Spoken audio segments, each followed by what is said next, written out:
Hello, and welcome back to the Awakening Philosophy Podcast channel. My name is Jed. How are you doing?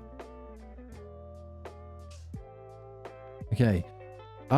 We are exploring analogy, understanding analogy. We've discovered it's one of the two primary functions of understanding. Understanding is one of the two things that we can do as human beings to make sense of ourselves, our world, reality, our goals, and how to reach them. We can do that through understanding or belief. What we've discovered in reading this book is if we allow ourselves to be ruled by belief, that is fundamentally prejudice. We've learned a lot of specifics of that, how prejudice responds negatively to reason, evidence, shifting the goalposts, that sort of thing, trying to distract from the conversation. You might notice those who are trying to sabotage understanding because they are billionaires or capitalists or conservatives might start yelling or try and start fights or drop bombs or set up concentration camps or convince people to join a Gestapo Nazi ICE police. So in order to sabotage reason, one of the key tools of belief is conflict. Fight. We want to avoid that and catch when our own soul is being ruled by belief and trying to start a fight with us to undermine our good work in our reading and learning to read, learning about reading that we're doing here, and not listen to it. Not get dragged into that fight. Not take that invitation to the old way of being where you argue with yourself or put yourself down. We are developing the courage, the character to stay in the game.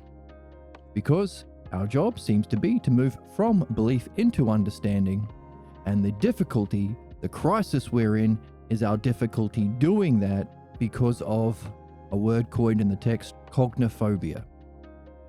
Our fear of making that movement. We might feel we need our beliefs. We might not want to question our images or whoever taught us our beliefs. We might fear the letting go of what we think gives us control through our beliefs and familiar, comfortable ways of being. Whatever is the case, we fear knowing. We fear the knowing that we can reach through understanding. Cognophobia. We fear our higher cognitive function. So we have to acknowledge that and be gentle with ourselves. Don't beat ourselves up for making mistakes. That's, those three key words that we've been discovering. Any belief-based tradition has to function only through violence because their authority or rulership isn't from expertise, knowledge, and understanding. So as we've been learning what it means to be a true ruler, what does that mean? You have to have some knowledge of what you're ruling. You need subjects to rule, and you have to apply that knowledge to the subjects in order to benefit. That's the idea of mastership, rulership, and of course, art. Very different than what we are taught in our current society. Knowledge is power over people, right? Isn't that what we're told? Knowledge is power? Well, it seems like knowledge is an essential ingredient in rulership or mastership that should be used to benefit the subject. Very different idea of knowledge. And the other side of the coin, belief, claims rulership via violence, oppression, subjugation, those sorts of things. So violence, of course, is the abandonment of mind, the abandonment of the intelligible. So how do we allow it? Well, we have to be taught the sickness of punishment. So if you miss the mark, it's not that you can learn and develop. What are the words? Missing the mark, amartia. Metanoia, turning yourself around, self-reflection, ousia and understanding, so that you can, what's the third word? Amartia and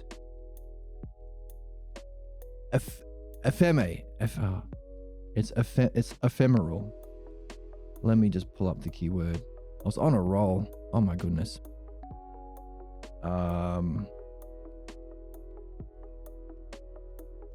Epheme?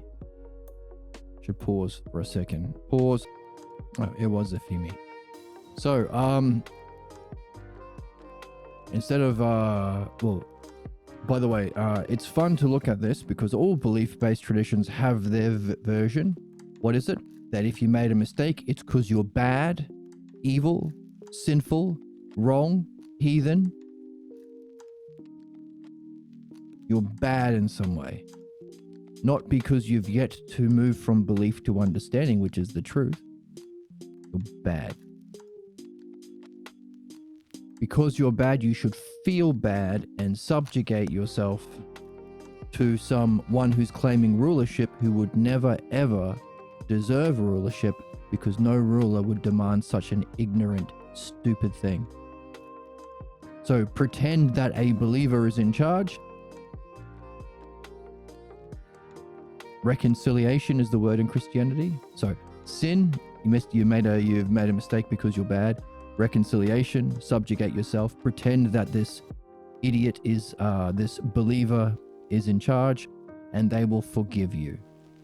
So the ancient Greek of those three key words in Christianity, amartia, which actually means in the ancient Greek to miss the mark. Metanoia isn't reconciliation or repentance.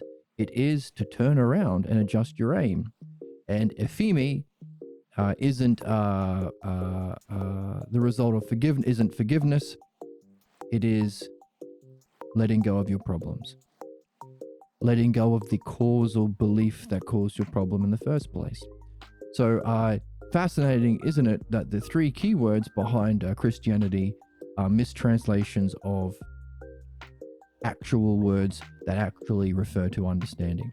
Now, any system has this. The police have criminal.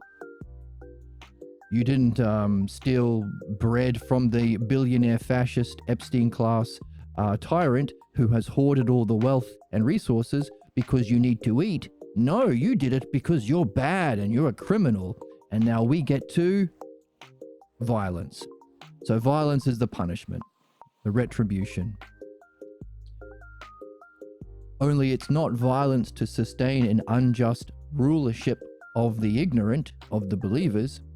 Well, that is the case, but the marketing is it's to teach you a lesson, to make you better, which is, of course, how we smuggle in violence to maintain our ignorance, to be ruled by belief. So every system that is ruled by a believer has their equivalent. Conservatives have the idea of woke, or everyone who disagrees with them is a communist or a terrorist. Complete abandonment of anything rational and good. Every religion has their own. Whenever there's a war that started, the first thing they do is make up a name to dehumanize the people they are murdering or inflicting violence upon. The genocide in Palestine, Hamas. They're not innocent Palestinian children trying to live. They are evil Hamas. That kind of horseshit. Always the same. Always the same. Hey, the workers who don't want to work for the profits of the Epstein class billionaires, they are lazy and they want handouts. That kind of shit.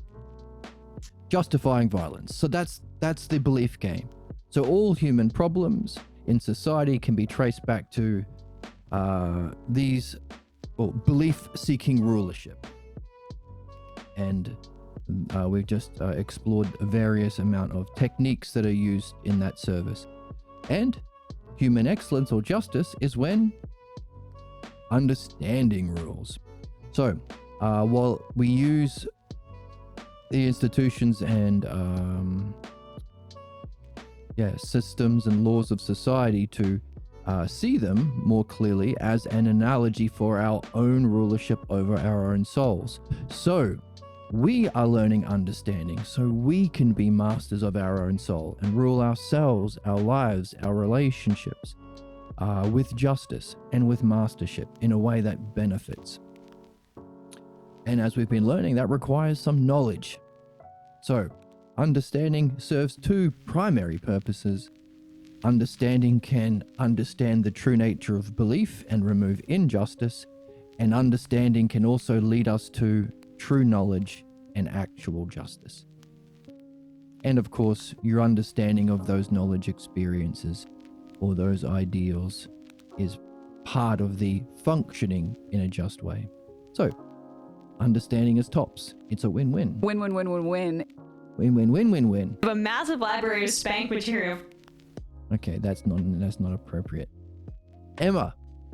So, understanding is key. And as we go through this, we will guaranteed you will face the tyrants of your soul, the shadows of rulership, the unjust voices of the unsuspected false beliefs that you are carrying will fight back. Our job is to stay in the game. Belief will try and end the game. You can't do it. You are rubbish. Do something else, or start a fight, or something like that. You are an evil sinner.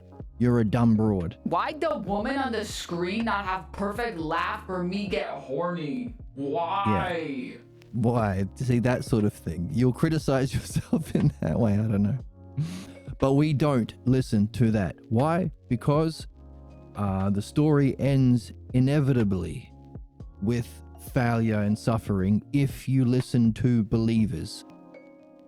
If someone who not only doesn't have knowledge and understanding and can't do good, but is claiming a position of rulership by saying knowledge is all relative to personal beliefs, and you should listen to me when I tell you to give up on philosophy, that person is always and only acting falsely and against your interest.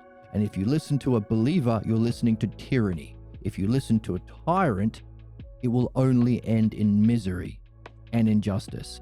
So when these voices come up to sabotage your ability to participate in this reading, this reflection, and this learning about what's involved in reading, don't listen. Well, listen to the point where you can write down the clues. What are the states of mind? What are the words? Are there any keywords?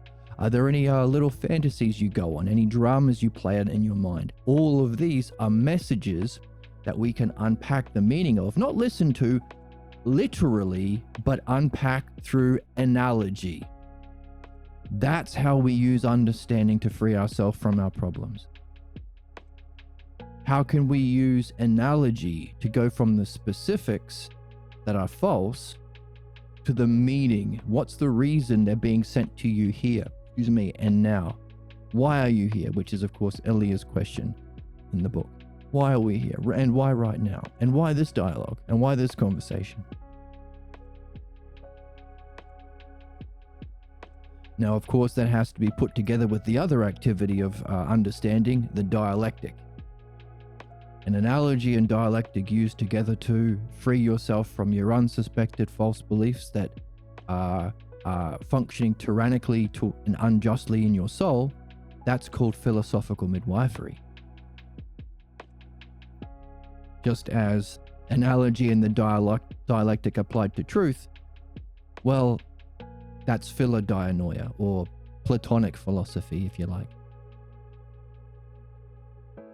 So, super important that we do this. Super interesting book that we're reading. And Emma would say, A massive library of spank material. oh my goodness, no, that's not why we read I this would book. scoop the moon in a cup for you. Oh, well, okay. And for all of you, we would scoop the moon in the cup. I love this guy. Thank you so much. Oh my fuck. All right, calm down. Let's go.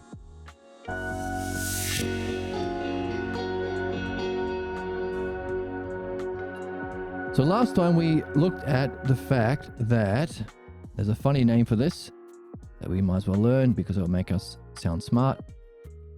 The molecular proposition.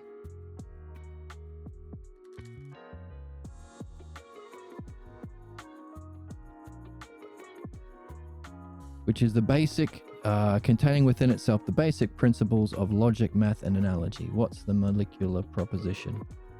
Well, as we explore terms and relationships, the two things that exist in reality, things and the relationship between things, A is to B as C is to D, we're exploring relationship. Relationship 1.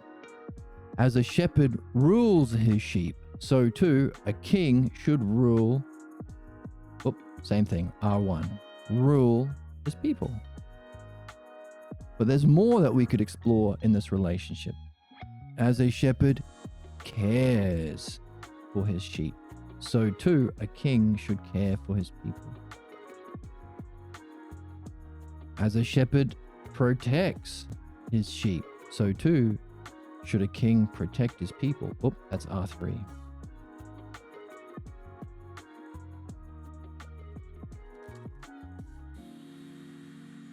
And then we ask the question, does it apply to the other things that we have been looking at that fit into here, which all seem to be under a archetypal class, a ruling class, you might say, of rulership, because this is all about rulership, isn't it?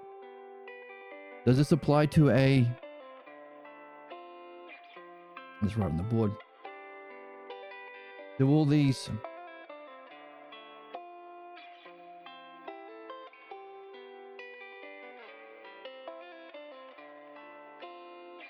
shepherds?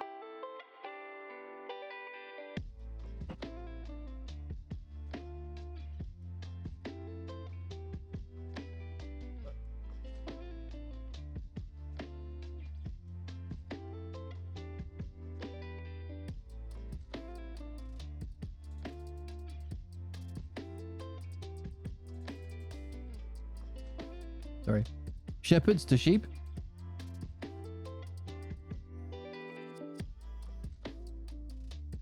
Oh my goodness. Shepherds to sheep?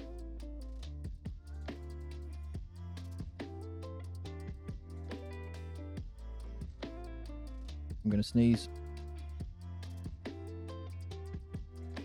Bless me. Kings to subjects? What else? Captain to crewmates?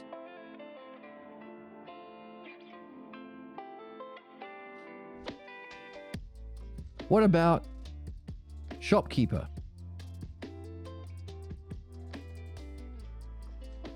The customers. Now it kind of fits.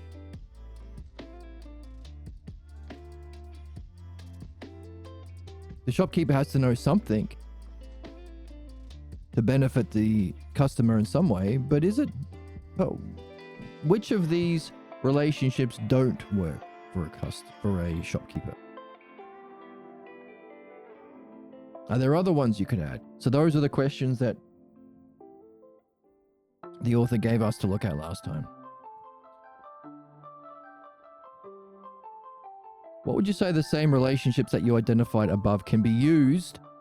So would you say to describe the relations in the following ratio? Why in some and why in others? Can you create a theory?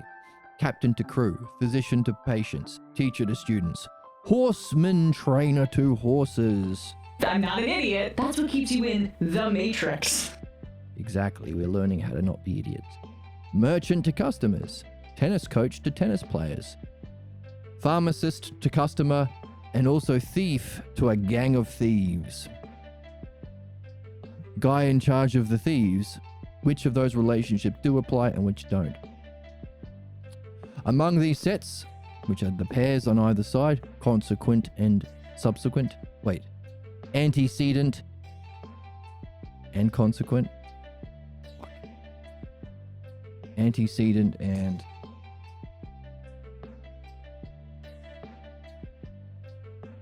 antecedent. Why is it not antecedent? Goodness, not even spelling it right.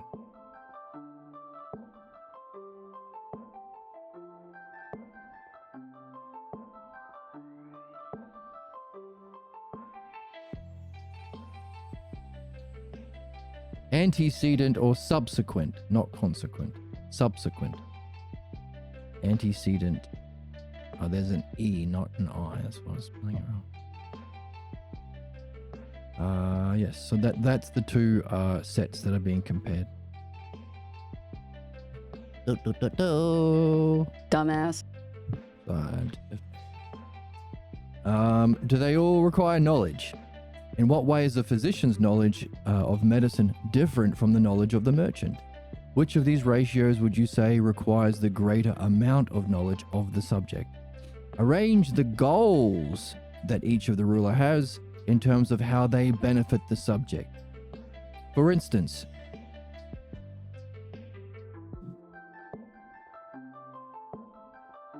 is a merchant trying to benefit the subject? When you go into a store and you say, I'd like a Baja Blast Mountain Dew, code red, please, or something like that. And has the shopkeeper ever said, well, you've had 3 today, fatty. That's as much sugar as you are allowed. I will not sell you the next Mountain Dew. Get out of here. Come back tomorrow. Has it ever happened? What would happen if it did?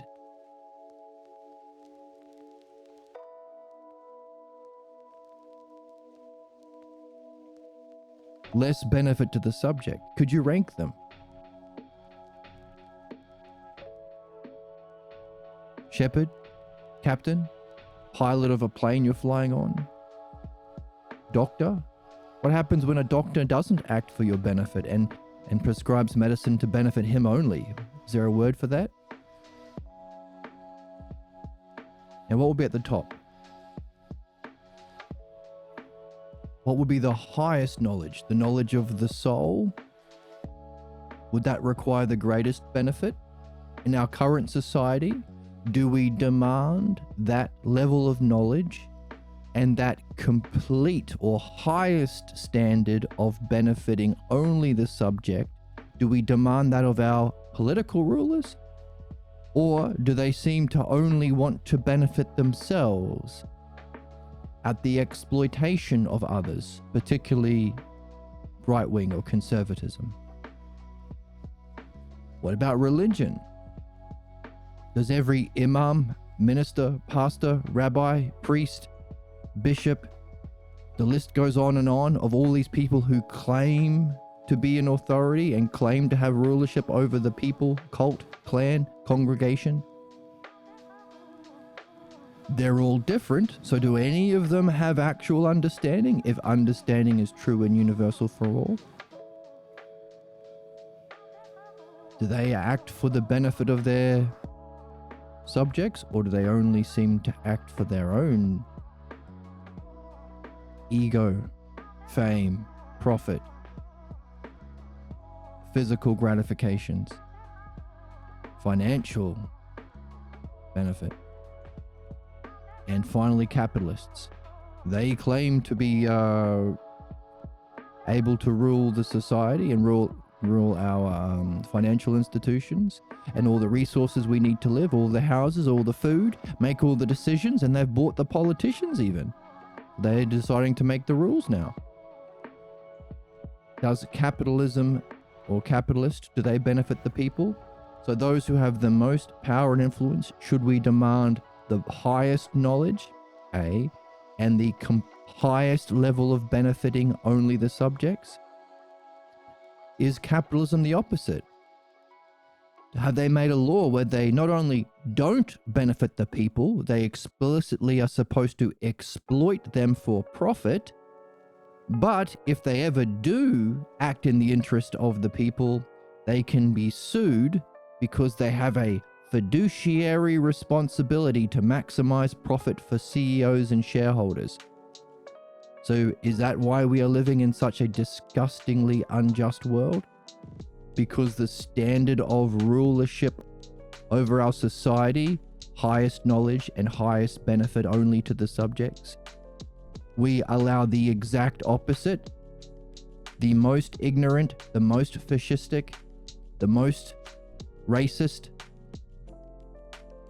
the Elon Musks and Jeff Bezos of the world, along with the Donald Trumps and the Netanyahus of the world, speaking for politics and religion. Do we allow them and expect them to only act in their own self-interests? Do they therefore sweep death and destruction across our land, and are they racing us towards our extinction and the destruction of the planet that we share? Oh, how interesting. So once again, analogy is helping us understand by exploring the molecular proposition, the basis of natural law. Therefore, by understanding this, we are understanding why humanity is so unjust and corrupted. We are working in direct opposition to the natural law, which can be represented with just these 1, 2, 3, 4 letters, giving rise to these relationships. We can reflect on where they apply to. We can wonder which of these R's are present and which are not, and then we can rank them, judge them.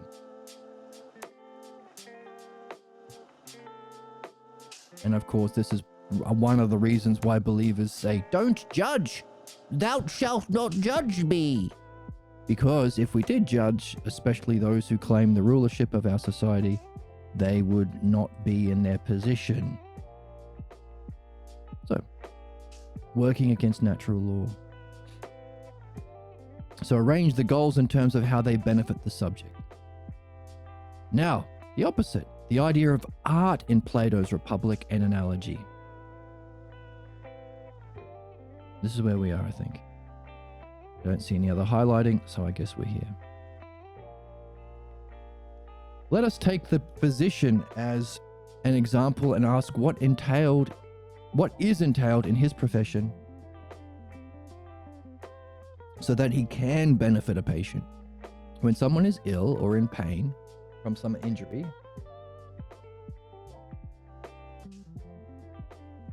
and desires to recover their health, they seek out someone who they believe has the knowledge to deal with their condition, the physician. The physician, after making so now we're looking at the specific parts or elements or stages in mastership. Why? Well, don't we want to make our world a better place? Don't we want our relationships to be better? And don't we want to rule ourselves and our soul here and wherever else we find ourselves in a just way? Therefore, worth nailing down these elements.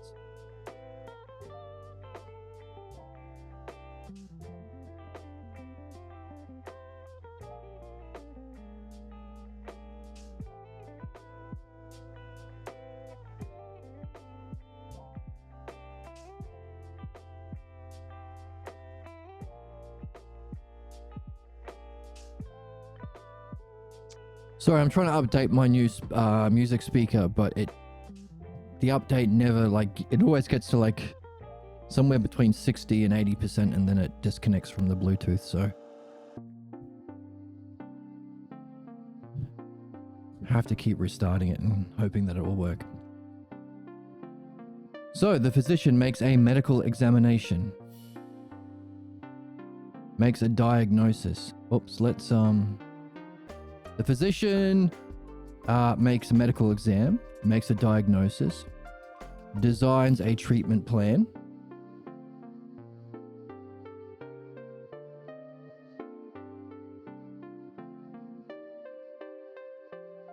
or a therapy, monitors the patient,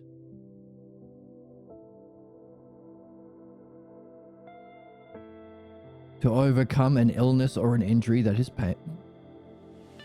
patient has suffered.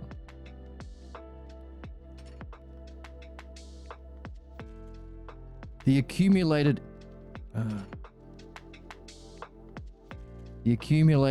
experience and knowledge of the physician develops into an idea of healthiness.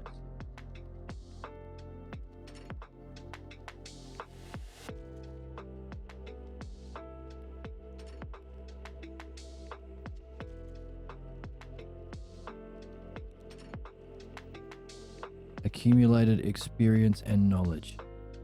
An idea of healthiness.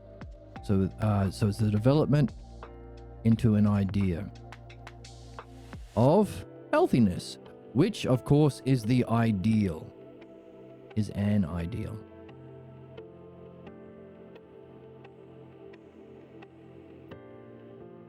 And may never be seen in the physician's experience.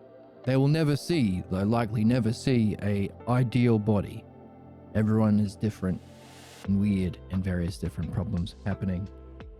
And but without this ideal, the physician cannot be an effective physician. A medical examination of a patient is the result of reflecting on the ways the patient's condition differs. So the examination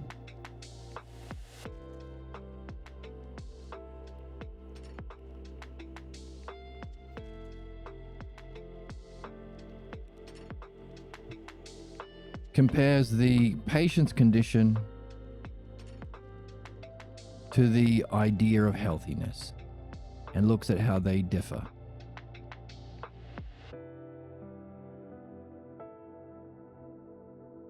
Thus, it is making a comparative judgment. Oh, it's an analogy, isn't it?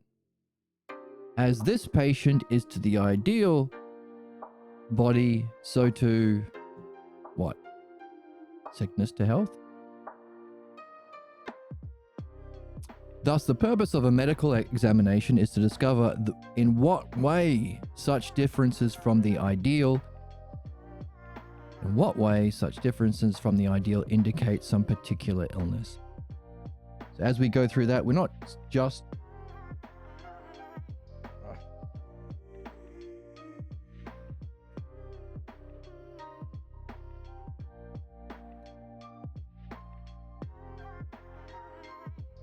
just seeking to understand the body. We are at every stage wondering how this applies to us, ruling our mind and our lives. What is this? Got toothpaste on my shirt. Pause. Yes, so the mind. What's the ideal mind? What's the ideal soul? What's our ideal functioning? And how can we reflect on what we are currently doing at our stage of development in life compared to that ideal, and what would be the remedy that we would prescribe as we compare? Which is, of course, why we read. Well, one of the reasons we read is to gain an understanding of what the ideal is. What is the author able to do? What is our dream maker able to do? What is Socrates able to do? What is Achilles able to do? That would demonstrate aspects of our ideal, and from that experience, we can develop or put together an idea of what the most healthy self is. If one physician is better at diagnosing patients than another physician, it is likely that it is because one can better judge this difference between the ideal and the patient's condition.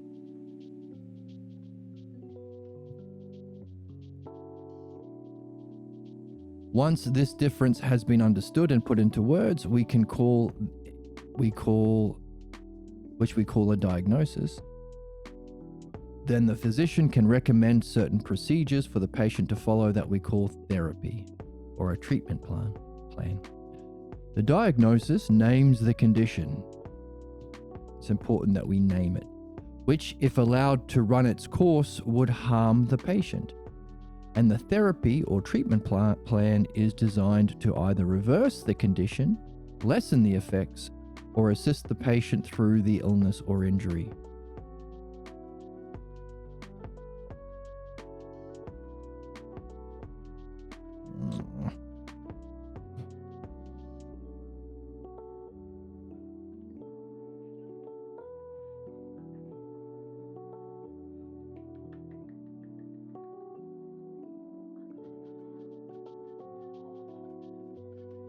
Whatever the plan the physician decides upon is based upon a strategy to close the gap between the ideal of health and what is attainable, what is realizable for the patients. To increase the likelihood of closing the gap between the patient's deficiencies and this ideal, the physician may recommend exercises, medicine, diet, and even suggest changes in the patient's lifestyle. Let's highlight all that stuff.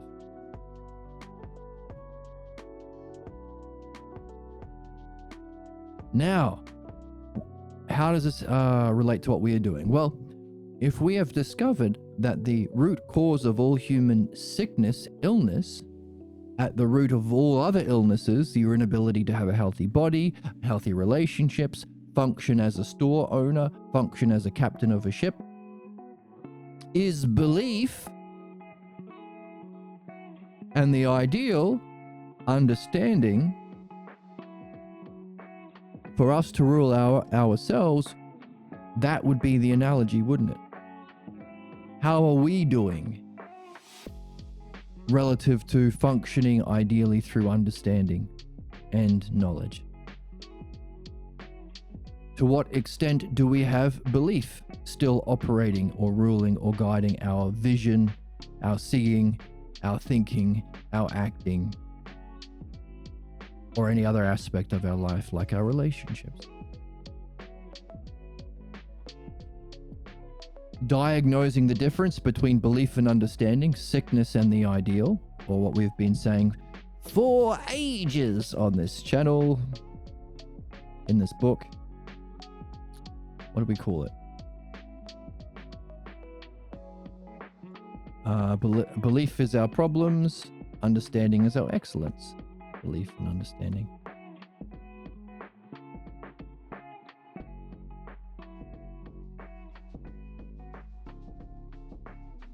There's the World Cup analogy.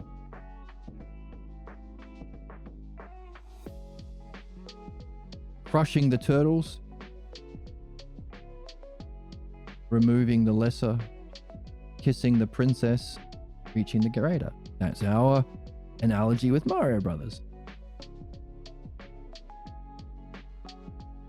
What else do we have up here?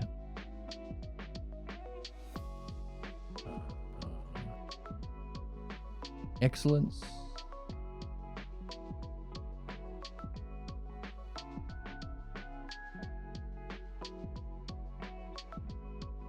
Yeah, usually we've been saying excellence and ignorance, or excellence and problems.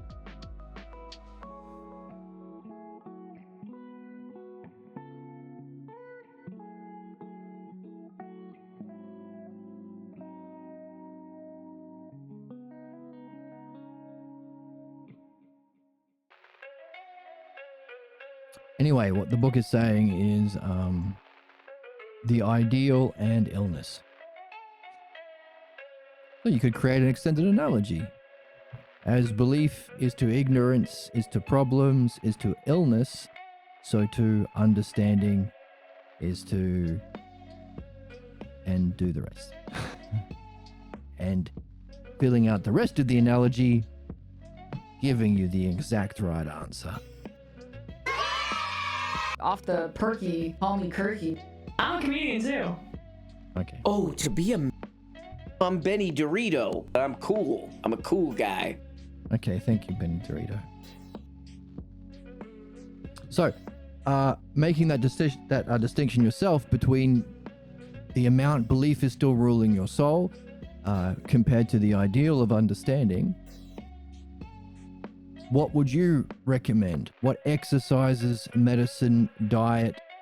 So those are all things related to the body. What would be relating to the self or the soul? How about one suggestion? What text you're reading? We've been recommended the Symposium and the Republic, specifically Socrates' speeches in the Symposium and books 6 and 7 of the Republic. The Balboa translation, of course. That's a prescription being given to us by the author. Is therefore he functioning as closer to that ideal of mastership for the soul? If so, can we learn about our own ideal as we develop our own image from this reflection and what was it? From our... How do we develop our idea? Our accumulated experience and knowledge of the physician. So our accumulated knowledge and experience of this author and this book and these reflections Can we build an idea of what the ideal functioning of understanding would be, given we are being prescribed exercises, a diet of Plato, a diet of the Symposium Republic, exercises to answer these questions and on about analogy? Is that our ideal? Is that where we're heading? Therefore, if that's the ideal functioning of a human soul and self and rulership, can we see people who come along and say, well, I think we should solve a problem by putting him in a cage, by taking away his money, by dropping a bomb on his family, by extracting his wealth or in his work, profiteering from his work? Is that a very different prescription made by a ruler compared to this kind of prescription, the ideal? Therefore, anyone who functions in that way, would they have an illness of the mind and soul and self? And not only shouldn't be in charge, but they should be gaining, be given exercises, medicine, and diet of the soul to overcome that ignorance. Is that what we have to do as a species to overcome the problem we're in? And of course, that's what we can do ourselves. If the patient is convinced, let's zoom in a little bit. If the patient is convinced that the physician has the necessary knowledge to help him achieve a better condition and understands that he should follow the treatment plan, then he follows the physician's orders. So convinced that he has knowledge, understands the reason for following the orders, then he will follow. So knowledge and understanding. Or he doesn't have the knowledge, but it's kind of like axiom, right? We don't have the knowledge yet that we can solve our problems and reach our excellence, but we have enough reason and evidence from what we've been doing to be convinced that it's worth following this author. And then we've been calling that the axiom, or the fundamental axioms we need to play the game. To trust in the rulership of knowledge and understanding, logos, compared to prejudice, trusting in belief. What? My speaker's 99.9%, 100%. Transfer completed. Installing.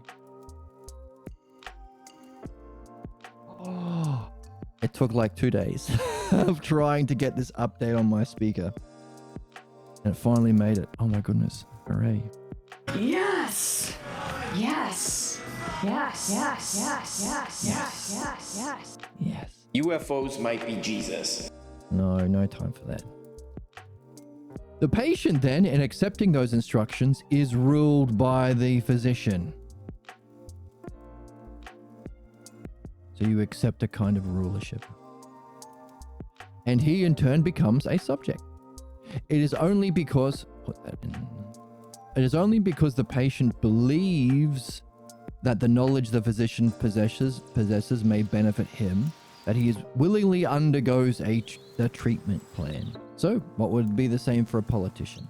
We would have to believe that our political rulers have a knowledge and understand that following their own diagnosis and treatment plan, we can be made better individually and as a collective. And not just as a society, but our institutions and of course the whole human race. Is that currently on the table? No, because we are currently fucking stupid.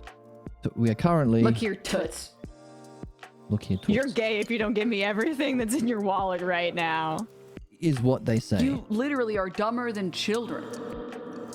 We're acting dumber and... Shut up for a second, please. Okay, let's all shut up. Keep reading. So, for certainly, the patient would not be willing to endure even more pain than he had previously been experiencing unless he believes that he will be benefited by the course of treatment. We don't like going to the dentist, but so long as we recognize that we will benefit by following the knowledge of the dentist, we go through that pain that we would normally go through because we think we'll be benefited by that treatment. Indeed, it is not at all unusual for the patients of... Oh, there we go. I have foresight. I have prophecy capabilities. You have the most beautiful breasts and the juiciest ass. And I have that also. Because the book says dentists as well. Hooray, I've updated my thing.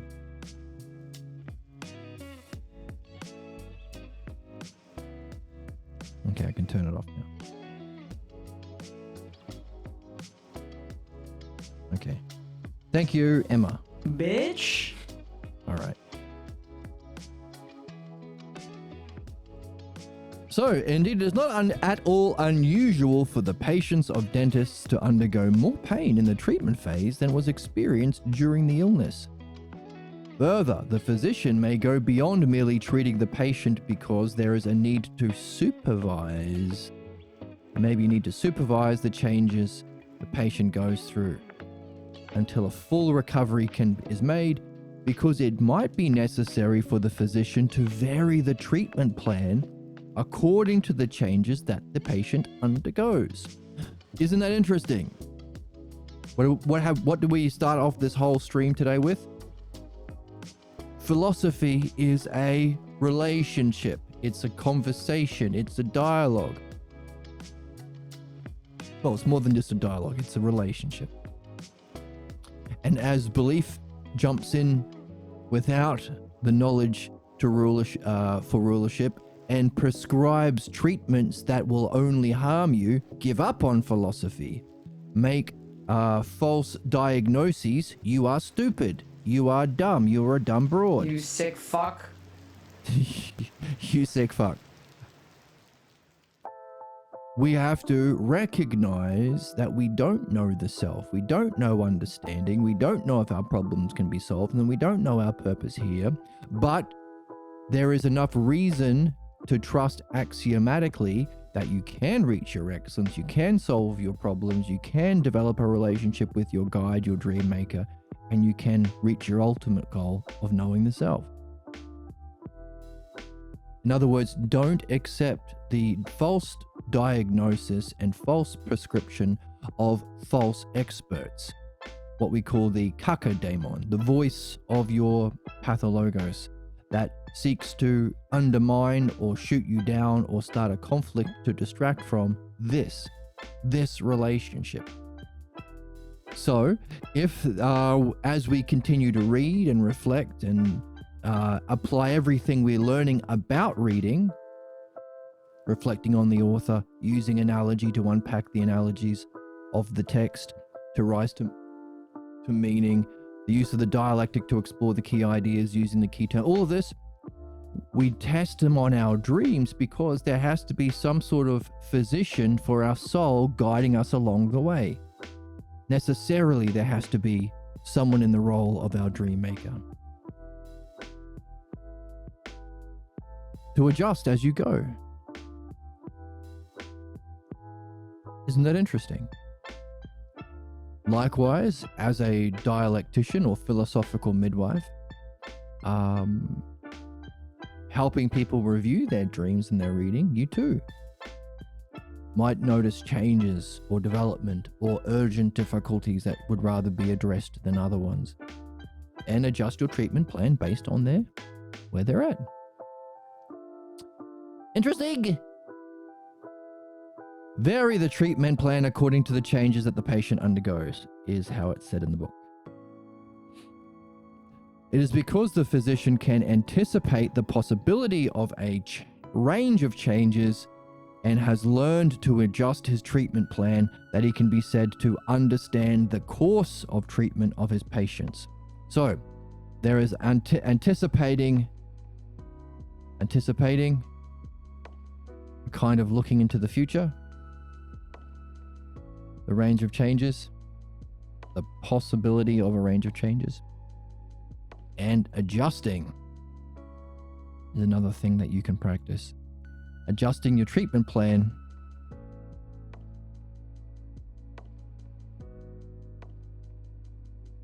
that he can be said to understand the course of treatment of his patients. These judgments are simply knowledgeable anticipations of what may occur in the future. And that's key, because all the way through we've been discovering that past, present, and future are key terms in understanding. We've been saying belief and understanding are the two cognitive functions we can engage in time. One is bad, one is good. We've been talking about our dreams. There are 5 kinds of dreams we can get. The first, the most common, is about our past. Our problems, our pathologos, which are false images and beliefs we're carrying from our past. Our problems play out in our present. And we should be able to anticipate what may occur in our future. Just as we diagnose capitalism, religion, and conservatism in our society, the illness is they currently rule by belief. They do not have knowledge and understanding. They function to oppose those through violence, propagandized or marketed as punishment to the evildoers. They only seek to benefit themselves and not the subjects, which is corruption. But we also can see, as they build their trillion-dollar bunker system and trillion-dollar military AI drone network and surveillance network, that they are themselves anticipating Armageddon. They are racing towards our planet's annihilation in the future. So we can make those diagnoses, yes, unless we understand the nature of human problems, belief, understand the nature of human justice and what's involved, which is maybe this book has gone up a few steps in whether or not it's in the top 5 or top 3 books everyone should read. But it also applies to our dreams, of course. Pathologos dreams, reminder dreams about what you're doing in the present. You might be doing really well in the present but might not be recognizing how well you're doing. Future dreams, there are professorial dreams. The 4th kind, enlightenment dreams, and the 5th kind,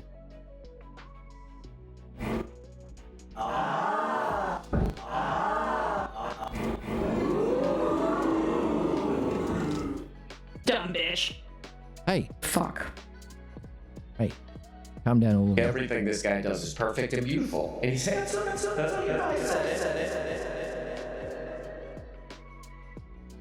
So, we are wondering still about what that 4th class of dream is. Fifth. But yes, past, present, and future we have has been playing a key role in everything we've been reflecting upon as we've been learning about understanding. And here we have it being played out here. So, to the extent the master or physician can anticipate the possible range of changes the patient can go through, can adjust his treatment plan, that's those 2 things what we can use to judge whether or not he can understand the course of treatment of his patients. And these judgments are simply knowledgeable anticipations of what may occur in the future. Hooray. That's so funny. It's not funny, it's true. I think you're a babe. Oh my goodness. We think everyone is a babe who has this knowledge of the soul. I don't know. I couldn't make it. I might have dreamt this. Well, maybe you were just dreaming this. A physician can be said to be able to see through his knowledge. Into the future. Similar to what we've discovered about interpretation. The reason why beliefs are the root cause of all human problems. People, and they're not just neutral. Yesterday, last episode, we made a big point about how our culture, we're told it's all relative. So it's impolite to challenge somebody's beliefs or talk about religion and politics. Notice, nobody says you mustn't talk about BMX racing on the stream or on the channel or in the Discord or at the dinner table? Why? Because everyone knows you either know about BMX, and if you do, you can explain it and it's just a fact. And if someone says, well, I believe that BMX bikes have 4 wheels, then everyone will look at you and call you an idiot, show you pictures of bikes, and if you can't change your mind, they'll think there's something wrong with you and they'll send you to a shrink. Similarly, we should be doing the same thing about politics and religion.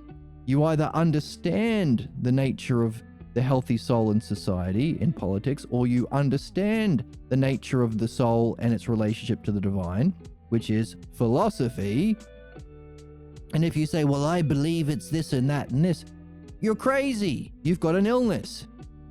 We will send you to whatever this physician of the soul would be, a dialectician perhaps. Because if we don't judge the fuckheads of our society, the absolute most sadistic and ignorant will claim the position via belief. So we should specifically say, you should talk about politics and religion as through understanding, not belief, because belief is the problem. Like any other subject, those are the only subjects that still remain the outpost, the last remaining outposts of where belief can still function, sadly. So the difficulty is because those people still want to do their fascism and their injustice and sadism, they will say things like, hey, it's rude to challenge belief itself. Everyone's entitled to a belief, and belief are just little flowers. Who cares? They're all unique and they're just lovely, and there's no harm in belief. Fuck off! Belief is the cause of all harm. It's not rude or impolite to say that. But you can't say that about my religions. No, idiot, all religions. To be ruled by belief is injustice. That's it. It fits on a bumper sticker. Put it on your fridge. The next step is how you deal with that. The human game is how we respond to that true statement. To go to a physician who only has beliefs about medicine will kill you. We are seeing that in the Trump regime, where RFK Jr., who has no understanding of medicine, is passing laws that are killing people because he has his stupid fucking beliefs about medicine. That's the problem. How we deal with it is the next thing. We don't hurt people. Oh, you've got an illness? I'm going to bomb your family. No. When we say all belief-based systems of governance are the cause of all human problems, be they our soul, our relationship, or our species, the prescription isn't be racist, drop more bombs on that religion also. You're doing a genocide to that religion, let's do a genocide to your religion. That's fucking stupid. The prescription is this. The development of understanding and applying it to the two different cognitive functions, belief and understanding, to purify the illness and perfect the excellence. That's the game. And we can't play that game so long as we believe the horseshit propaganda that it's rude to question beliefs. Because beliefs don't do harm, unless you're a fundamental. Let's hear them. We definitely are not born with a starter kit of beliefs, buddy. Religion is shoved into children's brains forcibly through indoctrination, and if it's any kind of fundamentalism, it's essentially child abuse. Wrong! Everything up until the word fundamentalism was correct. And I have talked to this guy. Otherwise he's quite rational, and he is slowly picking up on the fact that everyone on Professor Dave Explains YouTube site that he challenges are belief-based grifters. And he has said, I am a science communicator. I see the harm that conservatives and religious people and capitalists are specifically working in combination to do to destroy humanity. That's why I do what I do. Only recognizing the problem is one thing. Addressing its effect is another. He hasn't gone through philosophical midwifery and this kind of philosophy. So he is still influenced by belief. It's one thing to say cancer is bad. It's another thing to remove your cancer. Therefore, he feels it's impolite to say that all religions are bad, just the fundamentalist ones. But if you look at any religion, let's take the most vanilla idea of Christianity. Ask any Christian what they think the Adam and Eve story, the very first story, the very baseline thing, Adam and Eve. No one has read it. So their idea, their understanding is completely not in the text, but that's I think mentioned in the book that we've read, that we're reading. But putting that aside, they will say, oh, Eve tricked Adam into eating the apple that he shouldn't have done. Therefore, God justly punished them by kicking them out, making them have to be slaves. That's it. That's the basic story. Who's at fault? Women. All through just the most basic vanilla idea of any religion, women are treated like shit. Less than men. Women shall not speak up in church or in the family. And then God said unto Jacob, he can rape his women and sell his daughters to the criminals. All this shit. But even forgetting everything in the Bible, the basic idea, women are the cause of sin and therefore why we deserve to be punished by the billionaires. Bullshit. That's not fundamentalist. That's the most vanilla religious idea. Sexism. You're not a fundamentalist to believe that. And I don't care if you haven't if you've never suicide bombed anyone in your life. It doesn't matter. You will vote for people like Donald Trump, people like Netanyahu, who will murder people. If you're a woman, you will be ruling your own soul, and you matter. Everyone matters. They may not, let's say they don't vote for some reason, and they don't have power over other people. They may have kids. So this anti-woman idea will hurt that person's soul, will hurt their children's soul, hurt anyone that they might have influence over, and it will also hurt the world as they vote for people who reflect their own beliefs because it feels true to them. That's what belief-based politics is about. Because we see through our beliefs. They are not just neutral. They're not just lovely clouds or spring flowers that have no impact on anything. They have the most impact. We either see through our beliefs, causing our interpretation, our projection, our blind spots, who we think, who we're attracted to, our idea of beauty, who we vote for, our idea of justice, what we decide to do with our time, whether or not we ask the questions, what am I? What is reality? Why am I here? Where did I come from? Where am I going? The questions that make us rational, but our beliefs silence should be the first thing we ask ourselves all the time. They're not. Because who's to say? And maybe your religion answers no. We either see through our beliefs or we do what we're doing here and learn to see through our knowledge. That's the whole game. And if we don't have the balls to tell the truth about it, we can't play. If your patient comes into your doctor's office and they're missing an arm and you think, well, it's impolite. Who's to say how many arms a body should have? Well, maybe there's no idea. Maybe it's all relative. Maybe there is no ideal of health that we can understand and have knowledge of. Maybe it's all relative. Or maybe it's rude to say, you don't want to discriminate against the one-armed people. Bullshit. If you can't tell the truth about the condition of your patients, you can't then prescribe the remedy and then use your knowledge to see through your knowledge to look into the future and guide them through the development to benefit them. If we don't tell the truth, not only are we hurting those people we are being polite to, we are creating the conditions for the extinction of our whole fucking species. Professor Dave is seeing this with the people he goes out to speak up against. The right-wing grifters, the religious grifters, and the capitalist grifters. All working together under Project 2026 or some bullshit.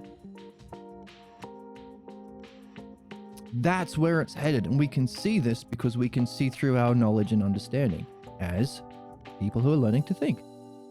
Philosophers. That's the game. Now, that's the truth. Every single person will have to go through a... Hang on.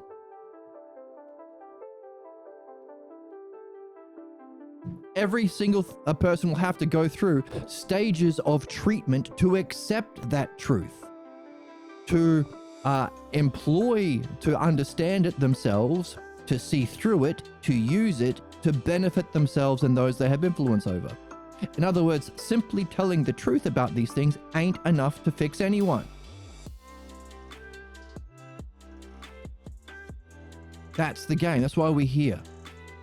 That's why if I was talking to Professor Dave directly, I wouldn't be yelling this in his face. I'm emphatically stating it because of how prevalent this it's all relative, don't say anything, be a nice little bitch and let the fascist fuck everything up because it's all relative. That belief has such a powerful effect over our minds and our species that we feel like we're being mean to see and speak the truth. And to be good person. We feel like it's bad to be good. That's the influence. So I'm emphatically saying it because we're up against a whole lifetime of people emphatically saying the opposite, to the point where they kill for challenging my beliefs, religious, political, or otherwise. You lose friends for challenging their beliefs. We all have dear beliefs that we don't even know we're carrying. So I wouldn't emphatically say this to him himself. I would prescribe a series of exercise, diet exercise of the mind, for him to go through so he can come to see it himself. As he goes through this, he will face counterattacks, the beliefs trying to save themselves, the voices and shadows of the false rulers that he had as a child. But because if you're in this series and if you're watching this channel, you care enough about truth and understanding that you can handle it, the truth. But equally so, you have to recognize that even though this is the truth, you yourself will have to go through the stages of, well, not my beliefs, but surely not my belief about this or that. And be kind to yourself. Don't speak to you in that tone. Speak to yourself in that, well, maybe sometimes. I mean, that's the idea, isn't it? You adjust your treatment based on what you need. So you might be saying, hey, don't beat myself up. But maybe that voice gets so loud that you have to say, hey, listen, voice, screw you. I don't care what my family used to do, or what my ancestors used to do, or what my grandparents taught you to do. Bullshit. I'm out. I'm not doing belief.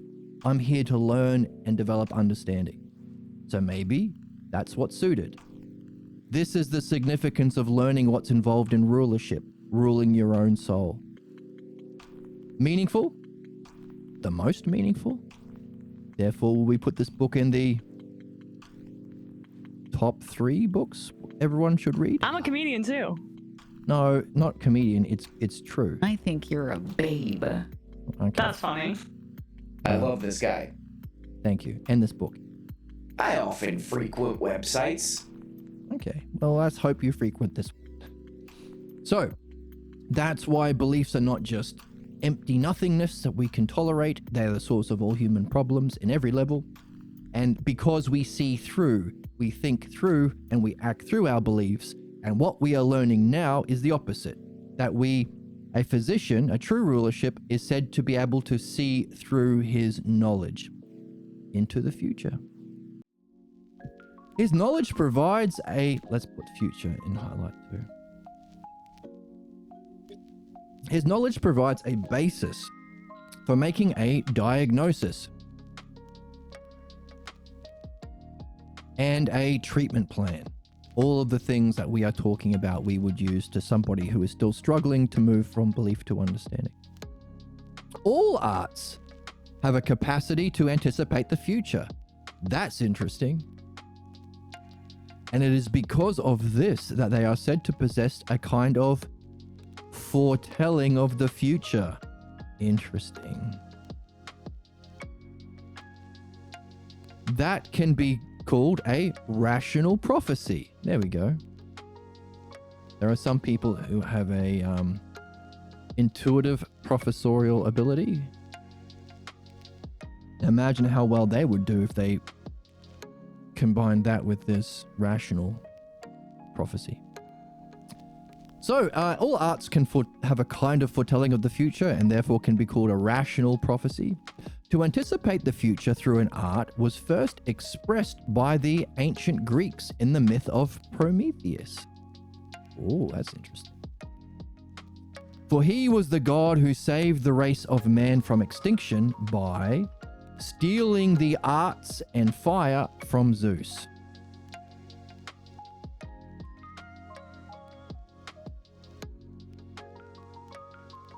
And presenting them to man as a gift. In the name of the god, we see the idea of foretelling, because Prometheus means to see ahead, or having forethought.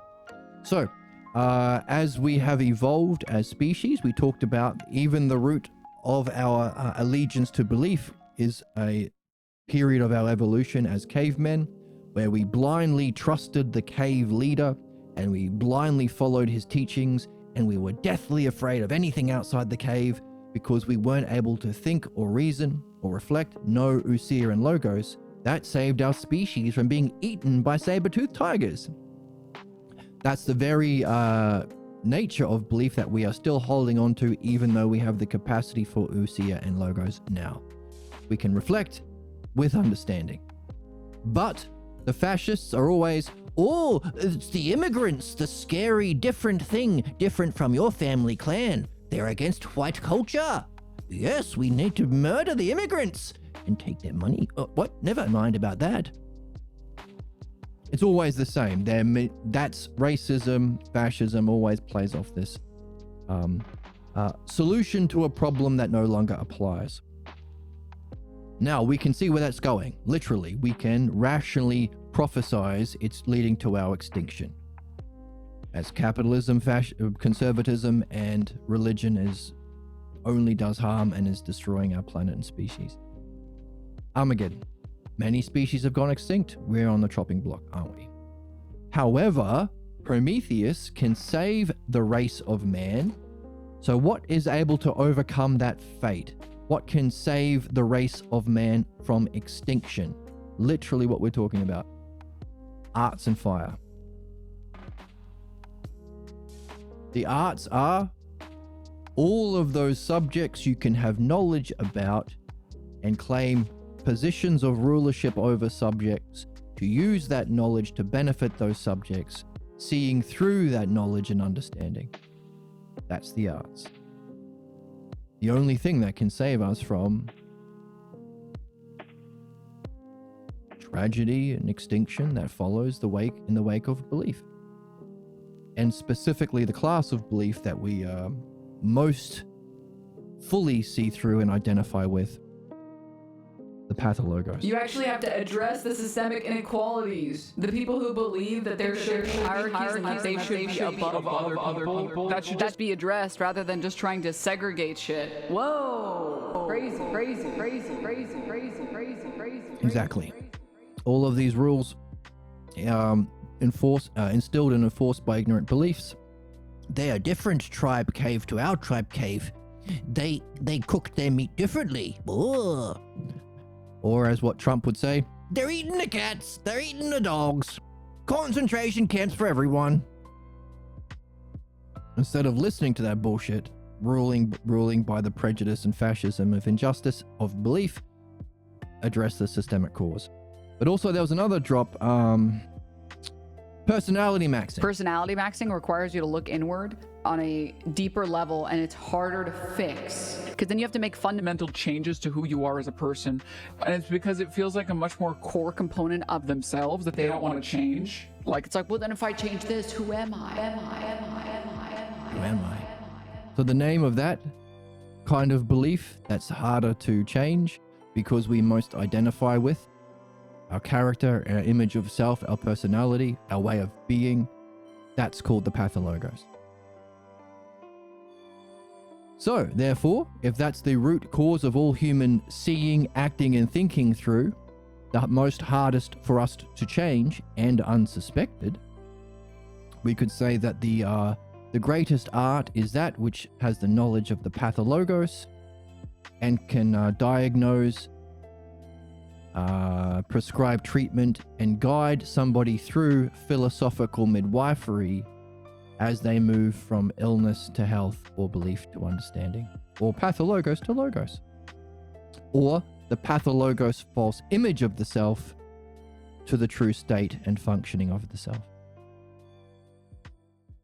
Hooray!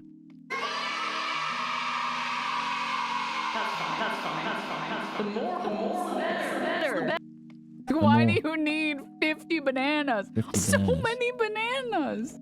So many bananas. And she spit on him also.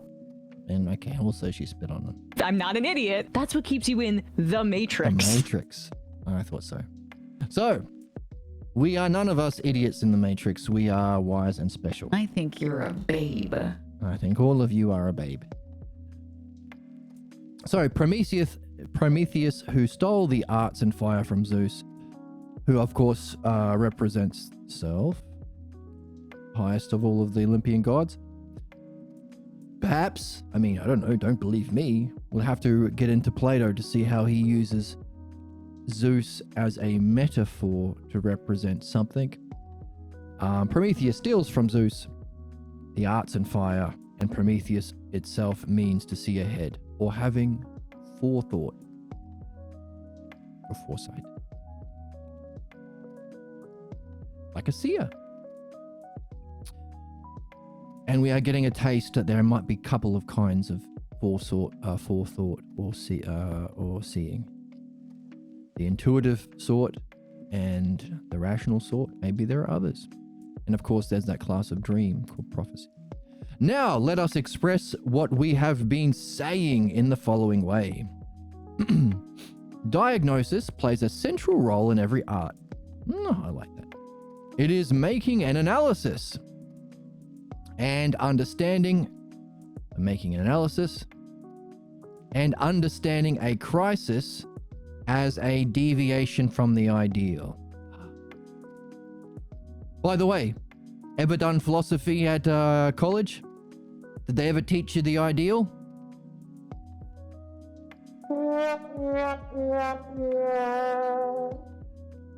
Ever did psychology at college?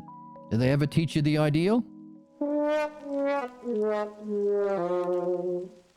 Therefore, academic philosophy is to be ruled by belief. Kant's belief, Hegel's belief, or in psychology, Freud's belief, Albert Ellis's belief. What else is in Carl Rogers' belief? It's not a art. Socrates pointed that out for philosophy. The academics, the bald-headed tinkerers, he called them in the Republic, are philodoxias, lovers of belief, who want to pretend to be knowers. The exact problem that we've seen all the way through. It's not having a belief that's the issue, it's allowing it to play the role as knower. We all get beliefs, it's the human game, move from belief to understanding. And the beliefs that we do get may reflect the false beliefs of self and reality we were not, or we failed to address in previous reincarnations. Perhaps We'd have to get more into the Phaedo maybe to learn about that. So beliefs aren't a problem, it's our cognophobia, our fear of moving from belief to knowing, and prejudice to allow belief to rule. That's academic philosophy. People discussing beliefs. They might discuss them well. It might be pleasant to listen to someone who's clever turn ideas over in their head. Like, not an art though. Not true philosophy, not real philosophy. Why read Kant and Hegel and Nietzsche in academic philosophy? How can you judge their deviation from the ideal if you don't first learn the ideal? Therefore, primary school, we should start learning about belief and understanding every day. Because they're the two things. Not hard. And it's fun. And it's meaningful. Transforms us. So, equally so for psychology. Psychology is a new study. That's why they're borrowing from the medical model. They don't have the ideal of the mind. That would be this kind of philodianoia, love of understanding, true philosophy. So they borrow from the medical model. You got an illness? I'll just everyone's got ADHD. Hooray. Everyone's autistic. Why? I don't know. Everyone seems to be struggling with problems. Oh, you mean a pathologos? Oh, I don't know what that is. Because pathologos is a sick idea referring to a deviation from the self-logos, the ideal. Oh, and also we are all struggling to live under a society ruled by belief, the fascism of trickle-down capitalism, fascism, religious fascism, conservative right-wing fascism, as they do their genocides and extract every ounce of life force from us for their own profit and sadism. No, you've just got autism. Autism for everyone! So, I'm making fun, but because well, as we're learning, this would be the true art of psychology. And the human problem is our fear and repulsion from learning this. That's the catch-22. Ain't no academic wanting to learn this. It would require them dropping their image of themselves in order to learn something new. But their image of themselves and their way of being earns them a living, gives them status. I mean, that's not fair. There may be some people, but it's going to be rare. The older you get, the more entrenched in your unsuspected pathologos you become. Which is why all of those beliefs, the religious, right-wing, and capitalist grifters on Fox News appeal to, like, old people. They spent their life becoming more entrenched and identified in their false image. When you're in a state of wanting to improve, you start perceiving all of the problems. You need to want to improve to perceive those problems. And also, you're not going to magically force someone to want to get better. You have to come to that conclusion yourself. You have to want to get better. And the old people don't want to. So that's why the Fox News appeals to them. So, this would be the model of psychology. What would be what? Understanding the ideal of the self. Understanding the deviations. Well, let's keep reading. Now, psychology gets a pass because it's only like a couple of 100 years old at best. So it is just borrowing from the medical model directly. Just illness, physical illness for everything. There's a problem with your brain chemistry. How stupid. Anyway. Drugs for you! That's not to say you can't use drugs in a genuinely therapeutic way, just not... Anyway, let's keep going. So, what have we been saying? Diagnosis plays a central role in every art. It is making an analysis and understanding a crisis as a deviation from the ideal. So, that was the spiel. The reason why everyone hates philosophy, or most people hate philosophy at college, and so many people take psychology at university, and after the first year, like 90% become completely disheartened. Because people want to know about themselves and their relationships. And they don't teach that. They teach you how to torture rats in fucking mazes. There's no ideal. There's no judging deviations from the ideal, and there's no diagnosis and how to move from one to the other. Fortunately, we can read this book and learn and make everything better. Hooray for us. And hooray for you. I'm a comedian too. And also, I think you're a babe. and we think you're all... Everything this guy does is perfect and beautiful. And he's handsome. I said it. Okay, thanks. I need more sound drops, I think. What do you think, Emma? You probably want to put your grandma in the basement. No. I don't want to put my grandma in the basement. That was a bad treatment plan. So understanding a crisis and making an analysis, but making an analysis and understanding a crisis as a deviation from the ideal.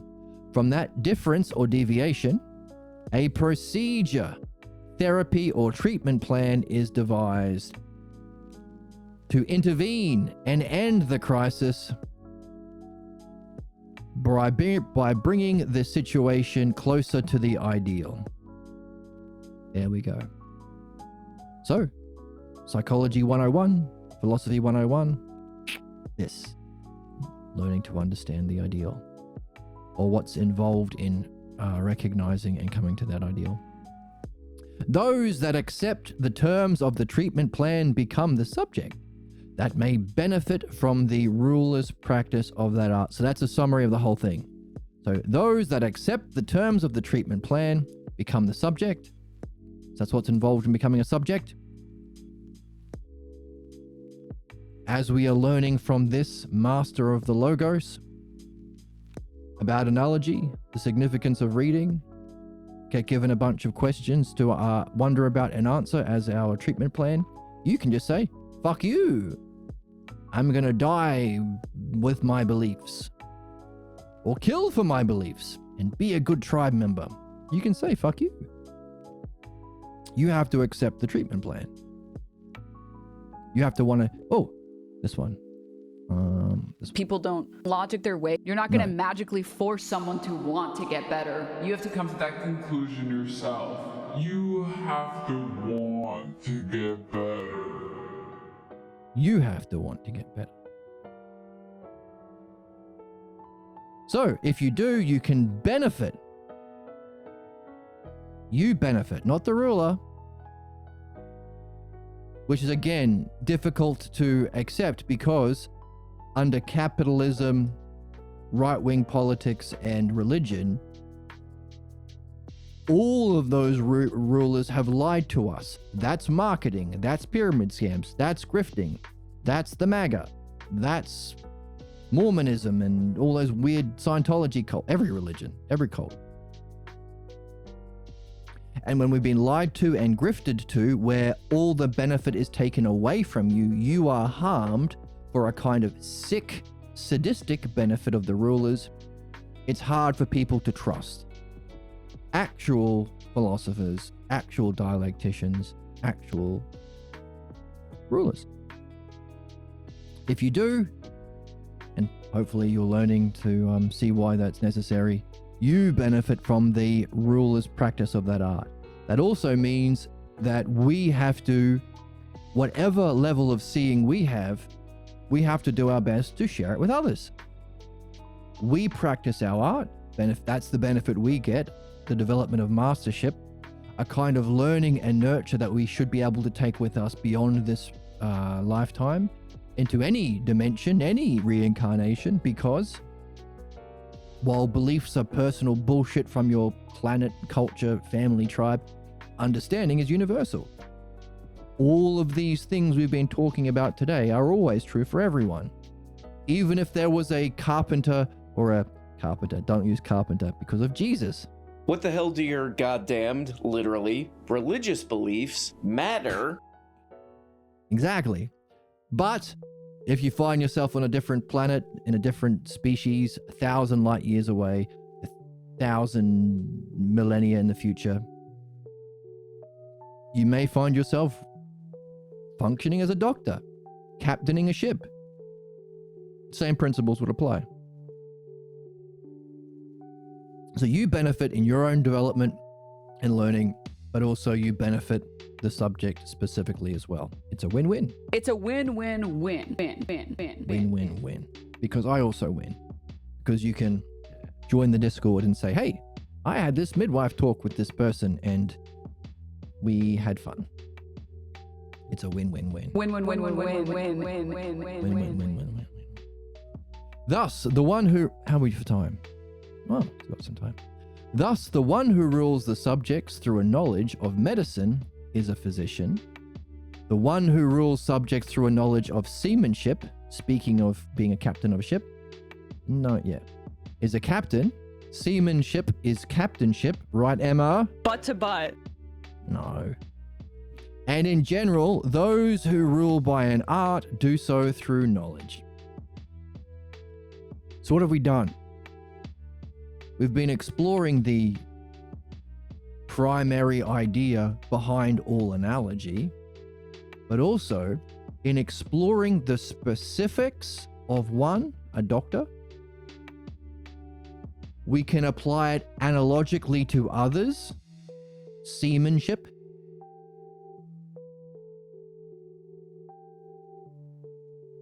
We can derive a principle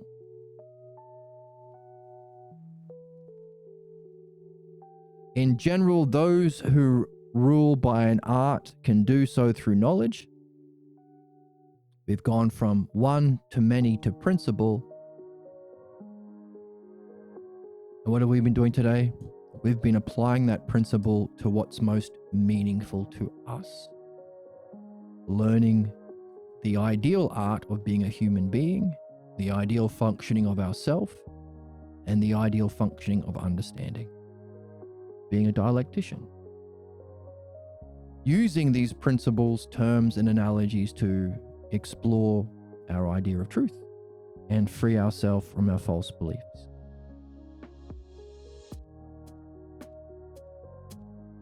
So through analogy, we could see what we hadn't seen. Exploring by seeing the antecedent, what we can see, how a physician relates to a patient.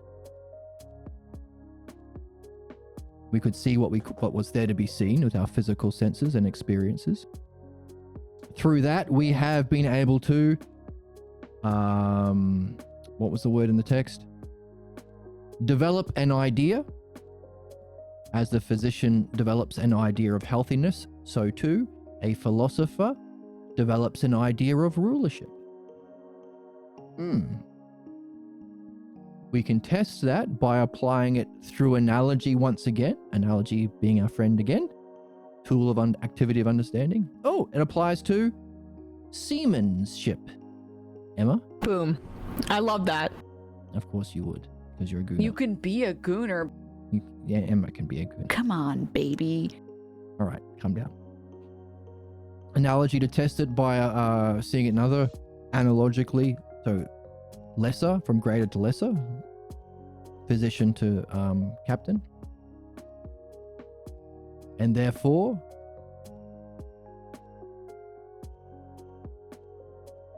derive the, what was it called in the book? Molecular proposition. What's involved in rulership itself as a principle. So from one position to many, seamanship to all as a principle, and then from the all to the self. How can we use that principle meaningfully for ourselves?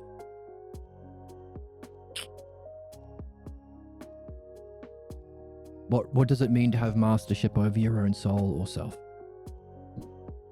And what's involved in your own movement from sickness to health as you go from belief or pathologos to logos? Good book, hey. On the real, I say stuff like that because I'm cool. Yes, and we do too. Right, Emma? Just shut up. All right, calm down, Emma. You're a little bitch ass baby. And come on, everybody, be quiet. That was not on my bingo card. I know, crazy. But this book is full of surprises. Where are we? So, those who rule do so by an art. Sorry, those who rule by an art do so through knowledge. Hooray. The subjects, in turn, accept the commands of the ruler.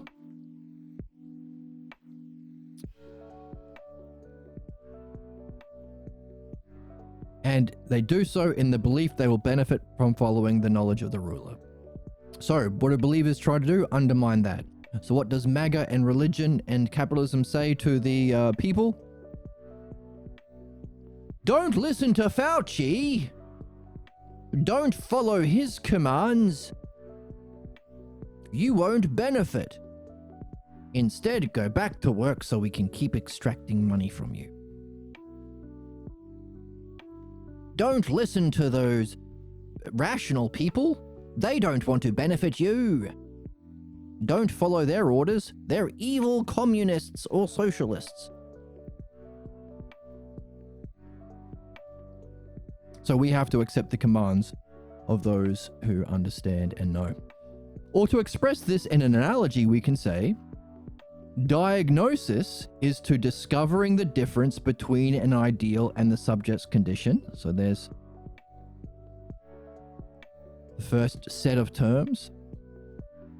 Diagnosis is to discovering the difference between an ideal and a subject's condition. Hold.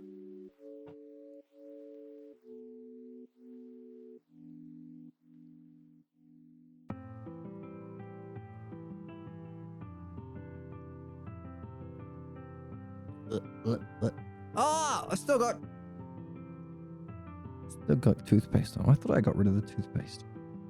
How embarrassing for me. You literally are dumber than children. Oh no. Oh no. I'm gonna ignore the toothpaste. Bitch. Oh my goodness. Diagnosis is to discovering the difference between an ideal and the subject's. Oh, now it's. I can't not see it now. Hold for a second. Okay. Diagnosis is to discovering the difference between an ideal and the subject's condition, which means we're going over to the other set that we jump over to. Therapy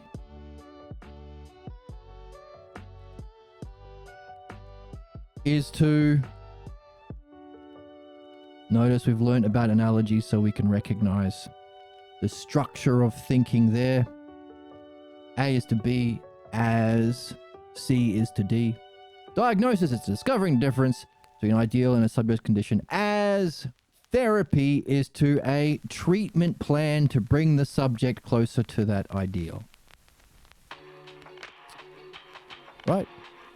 We're using analogy to learn more about functioning as a ruler or as a doctor, but then we use analogy to go to true rulership.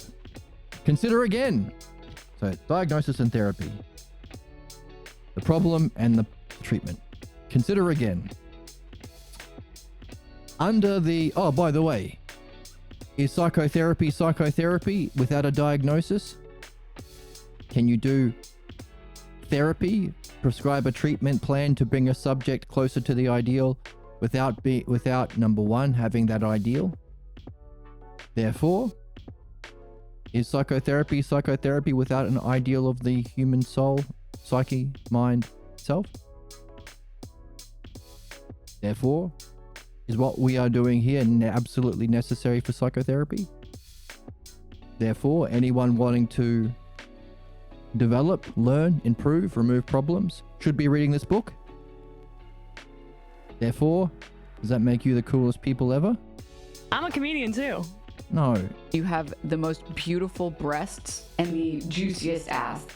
And the best brain to all of you. It's awesome and it's gangster. And you're awesome and gangster. Consider again. Thank you, Emma. Come on, dude. That's too vulgar. Hey, you calm down. Consider again. Under the course of treatment of any art, there is but one goal, and that is to benefit the subject of the art. There we go. There we go. So, all of those things that are ruled by belief, not an art, doesn't benefit the subjects. Any art has one goal, benefit the subject. The subject benefits when he is brought closer to the ideal of the art, and that's what the benefit is. For each art, insofar as it is an art, has a particular benefit or excellence it can bestow to its subjects.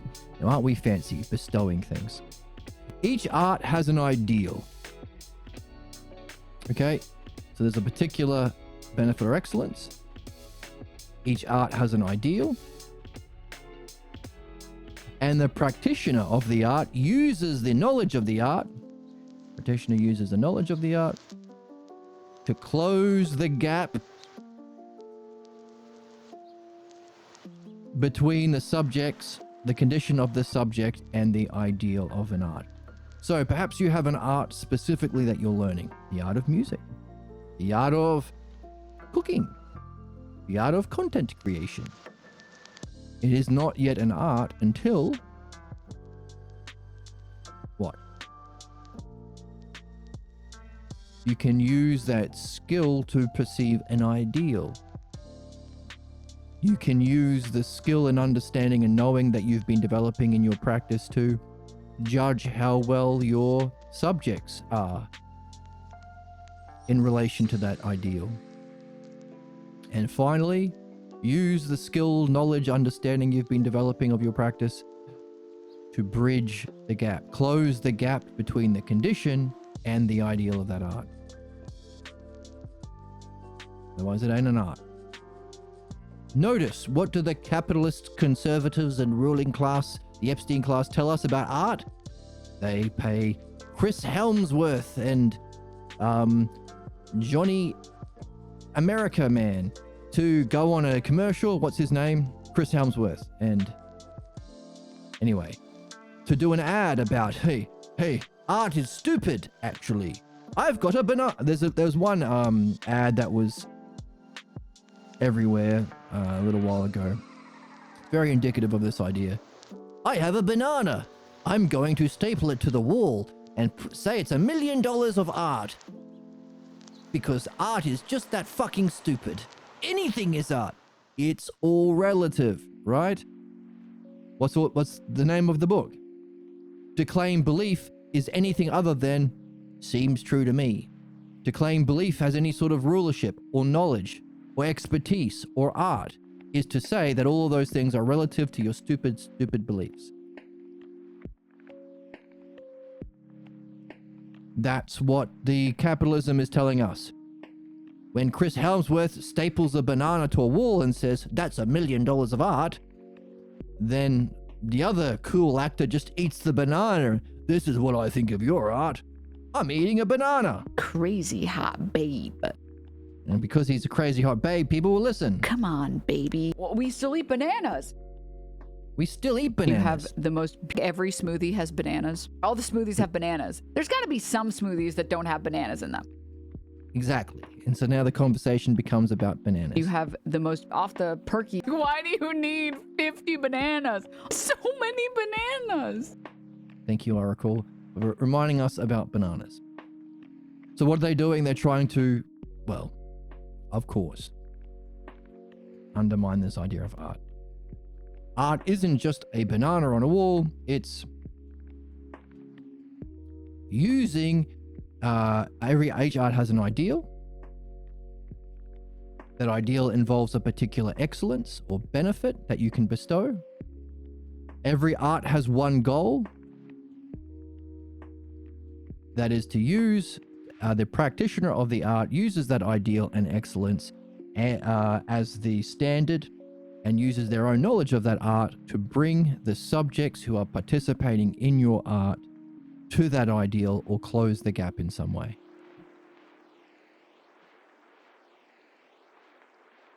Very different from our it's all relative societal idea of art, that it's anything. My kindergartner could make that art. And the idea of knowledge, what are we taught knowledge is? Knowledge is power over people. Knowledge is power. I saw it on a Mortal Kombat video game even. Knowledge is power. Bull fucking shit. That's a stupid belief. Knowledge is power over people. Knowledge is of an ideal, including a particular benefit or excellence that the artisan or master can use to benefit the subjects. Very different world, isn't it?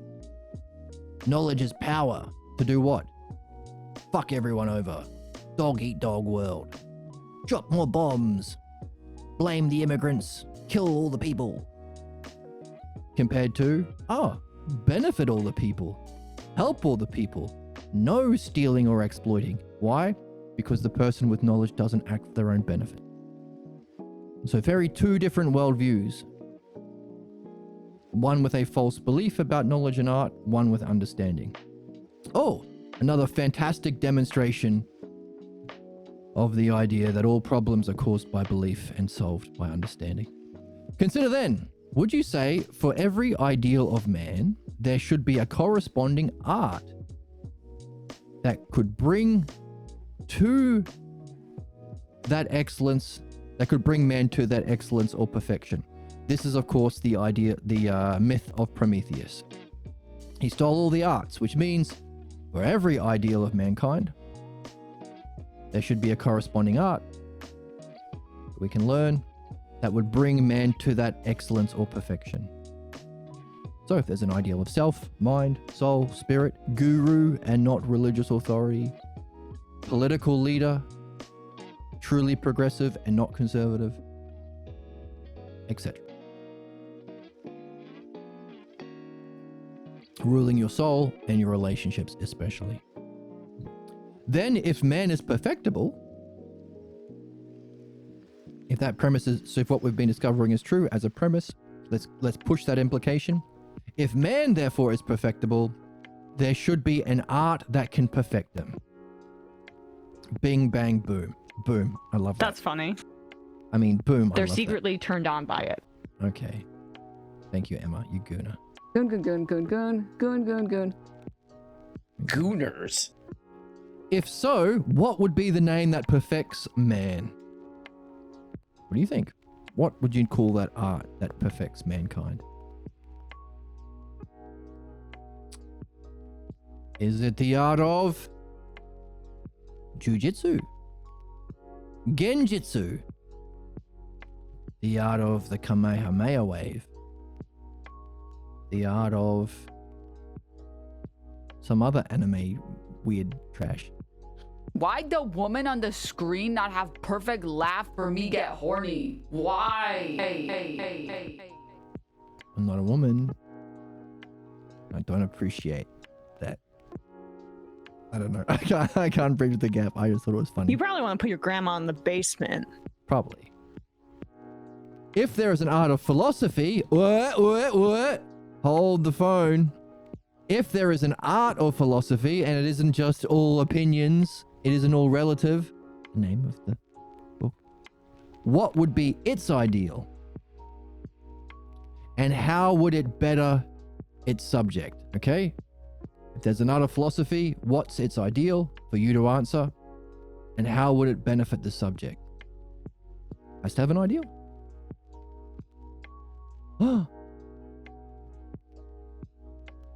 This is the difficulty that we have here.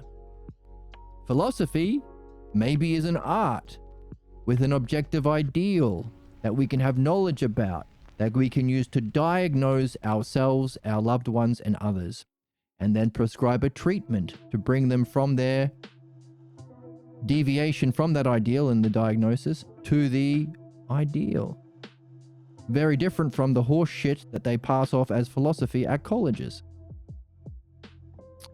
Someone once told me that PhD stands for piled higher and deeper. Don't tell any of the people with a PhD, they might get upset. No, fuck it, tell them. What are they gonna do, nerds? I'm so unsettled. I am so unsettled. Okay, maybe they'll be unsettled. Maybe we won't. Well, fuck it, tell the truth. But you're a woman, like, sweet tits. Hello. Hey, hello. All right. By the way, there was a time where we would keep this information secret. It could be called esoteric. Because the problem of humanity isn't moving from belief to understanding. It's our violent, savage, caveman-like opposition to moving from belief to understanding. So we're saying, oh, the problems are all from belief. And you can reach your excellence by going through to understanding. People get pissed. So it was esoteric. You had to demonstrate a love of understanding, a desire to improve yourself, that you've engaged in personal development, you have an interest and an aptitude for such things. When you face your counterattacks, you won't go away blaming other people and attacking your teacher. You will use it, become equally puzzled and curious about what the messages are so you can remove your blocks. All of these as conditions to judge whether or not someone's worth talking to. Don't have time for that anymore. Why? Because beliefs, because of our stage of humanity in evolution under, I think it's Penrose. He has the map of evolution. I think it's Penrose. Anyway, man the maker. We made stuff. We're making data centers and nuclear weapons. Should we? No one asked the question, because to ask whether or not it's good requires knowledge of the ideal. So we've gone from man the maker to having nuclear weapons. Our next stage is man the philosopher, man the philosophical midwife, to understand the limits of our understanding and knowing and the destructive nature of belief. Otherwise, well, we can play out our pathologos problems to the extinction of our entire species with nuclear weapons. Therefore, we just tell the truth now. That veil has been lifted. Don't have time to fuck around. Yep, all belief. But it's impolite. Fuck off. Would you rather you die? Would you rather your children be exploited by Epstein-class billionaires? Or would you rather live happily? Then get over your own loyalty to your ignorance of your great-great-great-grandparents, pass on their religious bullshit and your family bullshit. Get over it and do better, because it's going to benefit you and everyone. And it's required. Don't have time for it to be esoteric anymore. That's gone now. So someone has said. I'm not saying that. I just heard it from someone smarter than me, wiser than me. No, fuck it. The author of this book said it. And if he is functioning from mastership with a knowledge, that would be a prescription. And if we are to be rational and good people ourselves, we would benefit by following his prescription, which is tell the truth, because no time for it to be esoteric and hidden anymore.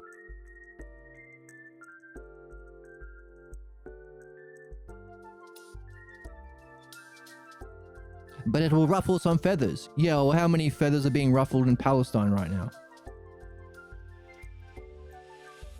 How many feathers are being ruffled about all of the and all of the animals who are becoming extinct?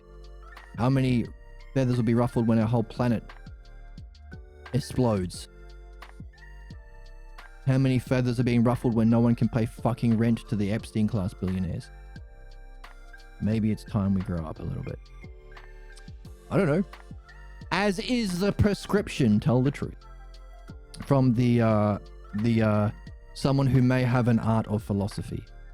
If we listen to him, how could we become closer to that ideal? So if there was an art of philosophy, what would be its ideal?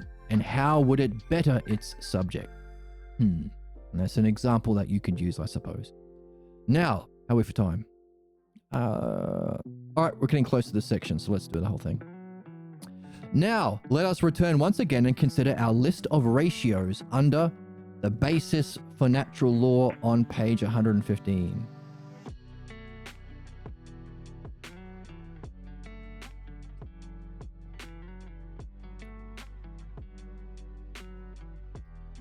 So the different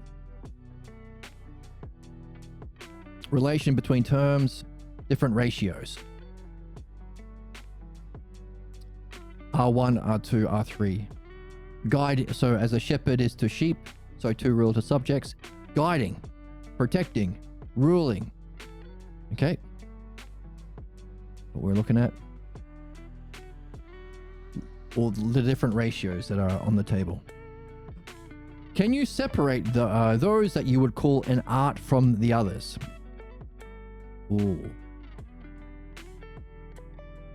Can you identify those that exist to benefit the subject, but not the practitioner of the skill?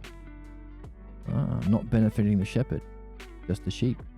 Can you identify those that exist primarily to benefit the practitioner? Ooh. Benefit the shepherd. Can you identify those that possess an ideal for the subject from which they can judge the benefits to the subject? Ooh. Is there some... Which has an ideal that can be used to benefit? Guiding, protecting, ruling. What else? Feeding, nurturing, instructing. Which of those ratios or relationships have an ideal that could be used to benefit the subject? If the merchant can... back to the merchant saying you can't have your third Mountain Dew for today. No Baja Blast for you to drink with your Call of Duty. If the merchant can charge whatever he wants for whatever reason, fucking capitalism, then shouldn't the physician do the same? Yes, fucking capitalism bullshit. Anyway, if a merchant can charge whatever he wants for whatever reason, shouldn't the physician do the same? If the merchant breaks no laws when he raises the prices for goods and services during times of an emergency, shouldn't a physician be allowed to charge more when his patients are in pain when they are not? Then wouldn't the best time for a physician to set his fee for his services be when the patient is suffering the most? Now, of course, the conservative, religious, capitalist, Epstein class in America, that's the variable pricing using AI for homes and for groceries are being used by these fuckheads. The privatizing of the health industry does this. Oh, you really need that medicine? Well, we're going to charge you 1,000% more. Very, very gross. So maybe don't take the kind of ideal of injustice, the American system. Don't take that as the ideal when I was answering this question, maybe. Although sheds light on the current state of the world. So hey, if a merchant can do whatever he wants, shouldn't a physician charge more when the patient's in pain? Should a captain of a ship be allowed to, One Piece, renegotiate his fees and charge his passengers more when he finds his passengers are fearful of losing their life during a heavy storm? Oh my goodness. What then would you say if a physician were to practice medicine as a merchant conducts his business? What would you call a doctor who acts in that way? It is because of this idea of an art or profession that we expect practitioners to be primarily concerned. No. Yeah, it is. It is because of this idea of art or profession that we expect practitioners to be primarily concerned with benefiting their subject instead of themselves. We expect that. I believe there's a word like malpractice or corruption when they benefit not their subjects only or primarily, but themselves. Right? This is why. Because of this idea of art. Therefore, if we are to function well and kindly and beneficially, we need this idea of art, which is the basis for expecting. When you go to a doctor, he's not going to hurt you for his profit. He's going to try and help you. Without that, could you see how we would go extinct as a species if everyone was trying to kill everyone for profits? The underlying premise of capitalism. So the myth of Prometheus saving mankind from extinction, saving the race of man from extinction by stealing the arts. It's this principle that we intuit and come to understand, existing within reality, that we mythologically say came from Prometheus stealing from Zeus. That is necessary for us to evolve and develop as a species, from man the maker to man the caretaker, if you wanted to use the names of those stages of evolution, without which we would simply just, kill everyone for the sadistic profit of the Epstein billionaire class, military industrial complex bullshit. So, we've made sense of that myth of Prometheus. For it is when a physician practices his art as a merchant that we charge... Oh, there we go. My rational prophecy ability. Right, Oracle? The problem is that you can't reason someone out of a position that they didn't reason themselves into. Okay, not relevant. We need a better Oracle drop. People don't logic their way into stupid positions. They stupid their way into stupid positions. Okay. Where's the joy? Where's the whimsy? Where's the childlike wonder? Okay, that's a nice one. My own rational was it foresight? Find it. Rational prophecy. Rational prophecy. To go with the Oracle's prophecy. Right? Who the fuck are you? Okay, sorry. You literally are dumber than children. Okay, maybe I was stepping a bit out of my role. Emma? You probably want to put your grandma in the basement. Okay. All good points made by everyone concerned. It's awesome. This guy needs a soundboard. Okay. Why was he... Okay, forget it. 4. When a physician practices art as a merchant, we charge him with malpractice. That was the thing that I was saying before, wasn't it? Corruption, malpractice. And the captain is called a pirate. Oh. Luffy, you don't want to be king of the pirates. Because a pirate is someone who is unjust, and Luffy doesn't want to be like that. The captain is called a pirate when he puts his own advantage above that of his crew and passengers, something that Luffy would never do. If he did, we would say... Okay, well, I think you should suck my dick and balls. My metaphorical dick and balls. Okay, if it's a metaphor, then it's okay. My word! My soundboard is going crazy. I hope he can post more Chinese milking type content / material. No, that doesn't help things. This idea of art has existed for centuries, and it is the basis of many international laws. Oh, it is called natural law. What we are learning is the natural law, and we've used analogy to get there. Hooray for you. And all of us. When people enter into their professions or arts, they must benefit the subject or be brought to court and be judged as violating the law, a natural law. Highlight that and make it green. Now, right, what our premise is, prejudice, or it's all relative, to be ruled by belief is unjust, now we can define exactly why it breaks the natural law. Believers cannot benefit their subjects because they don't know shit. They don't know knowing, they don't know understanding, they can't diagnose and all that stuff. They use their position of rulership sadistically and unjustly to gain pleasure in hurting others the way their parents and grandparents hurt them, and the way they've been raised in their little fucking cults. So that's the sadistic physical pleasure, but also they can't do any good, so they seek to only benefit themselves. So all of these people who rule by belief in this kind of a way need to be judged as violating the law and be brought into court, as we move from an irrational to a rational society. Now, they might try and fight back in their bunkers or whatever, but hopefully we'll make the case that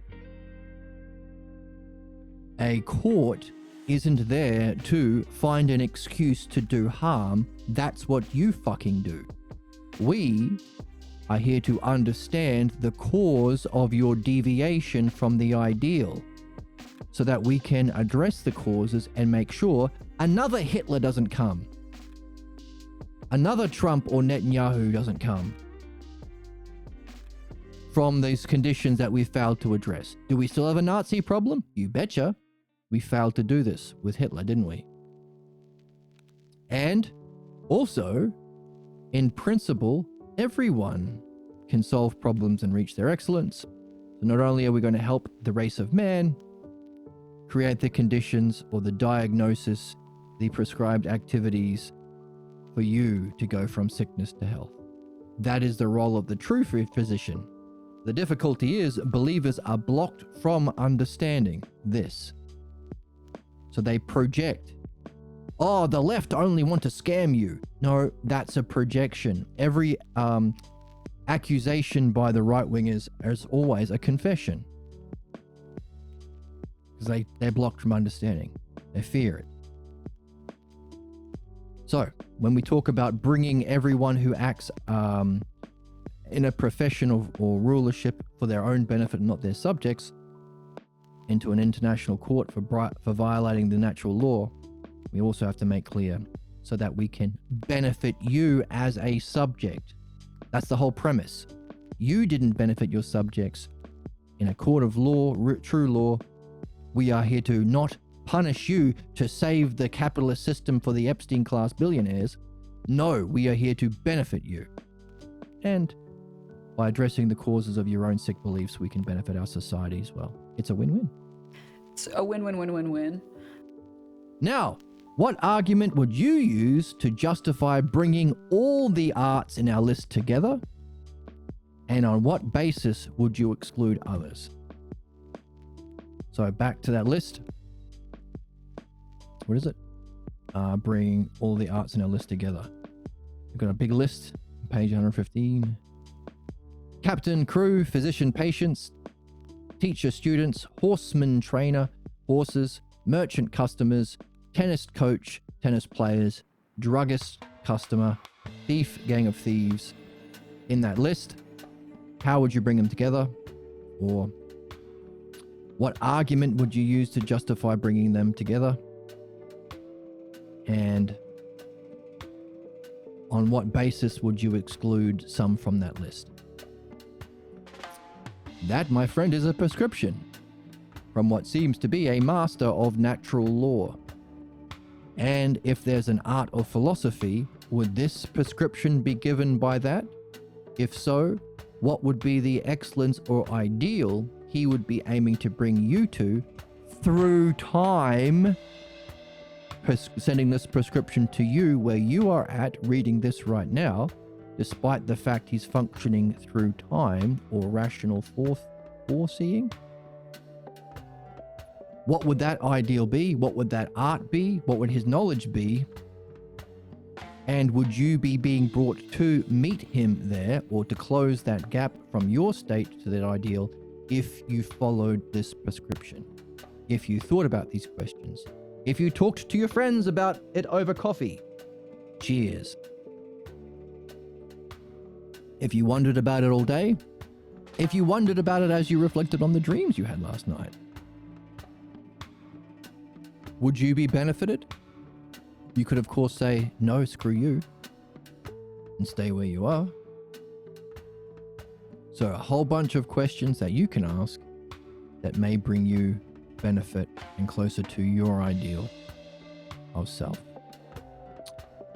On that, we say thank you to our, well, artisan and master of philosophy for writing this banger book that we have now decided is in the top 3 books people should read. And after reading that thing about natural law and bringing those who break it to an international court, well, definitely top 3.